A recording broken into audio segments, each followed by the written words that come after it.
राष्ट्रवादी Congress party के नेता एवं महाराष्ट्र राज्य महिला आयोग की पूर्व अध्यक्ष रूपाली चाकणकर ने स्वयंभू बाबा अशोक खरात से कथित संबंधों को लेकर लगाए गए आरोपों को बेबुनियाद और मानहानिकारक बताया।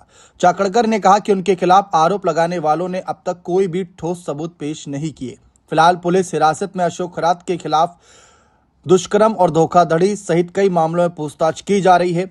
प्रवर्तन निदेशालय इस मामले में धन शोधन के कथित पहलू की जांच कर रहा है। ईडी ने आरोपियों से जुड़े प्रतिष्ठानों पर छापेमारी भी की। पिछले महीने चाकणकर का एक वीडियो सामने आया था जिसमें वह खरात के पैर धोती नजर आई थी। इसके बाद उन्हें महाराष्ट्र राज्य महिला आयोग के अध्यक्ष पद से इस्तीफा देना पड़ा था। इस बीच पुलिस ने सोमवार को चाकणकर की बहन से भी पूछताछ की, जिसमें खरात द्वारा उनके बैंक खाते के कथित इस्तेमाल की जांच की जा रही है। चाकणकर ने एक्स पर एक पोस्ट में कहा कि महाराष्ट्र के राजनीतिक क्षेत्र में अतीत में कई लोगों पर आरोप लगाए गए हैं और आरोप लगाने वालों और मीडिया दोनों ने जनता के सामने सबूत पेश किए। हालांकि पिछले 28 दिनों से मेरे परिवार और मुझ पर मनगढ़ंत तथा निराधार आरोप लगाए जा रहे हैं, जिनका एकमात्र उद्देश्य हमें बदनाम करना है। ना तो आरोप लगाने वालों ने कोई ठोस सबूत पेश किया और ना ही मीडिया ने इसकी मांग की। उन्होंने विवाद में सामने आए एक गुमनाम पत्र पर भी सवाल उठाए। चाकणकर ने कहा कि आरोप लगाने वालों को बताना चाहिए कि ये पत्र उनके पास कैसे पहुंचा।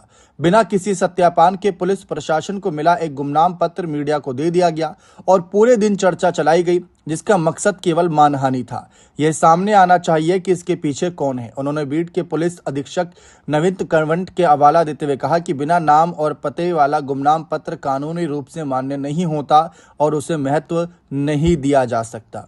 फिलहाल सवाल यही उठता है कि आखिर रूपाली चाकणकर के खिलाफ कौन ये साजिश रच रहा है, कौन अशोक खरात से उनके तरह तरह के संबंधों को जोड़ रहा है।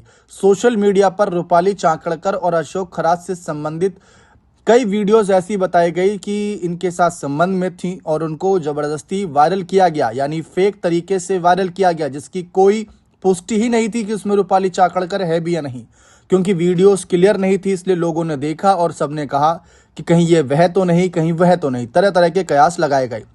लेकिन अब एक एक करके सच्चाई सामने आ रही है। रूपाली चाकणकर ने बताया कि इतने दिनों की जांच के बाद अगर कोई ठोस सबूत मिला होता तो शायद आज वो जेल की सलाखों के पीछे होती, उनसे पूछताछ हो रही होती, लेकिन अभी तक ऐसा कुछ नहीं हुआ। तो उनकी सिर्फ और सिर्फ इस पूरे मामले में मानहानि हुई। लेकिन एक सवाल ये उठ रहा है कि आखिर रूपाली ने इस्तीफा क्यों दिया? फिर अगर वो निर्दोष है तो इस्तीफा क्यों दिया? उसके लिए भी उन्होंने अपने निजी कारणों का हवाला दिया था।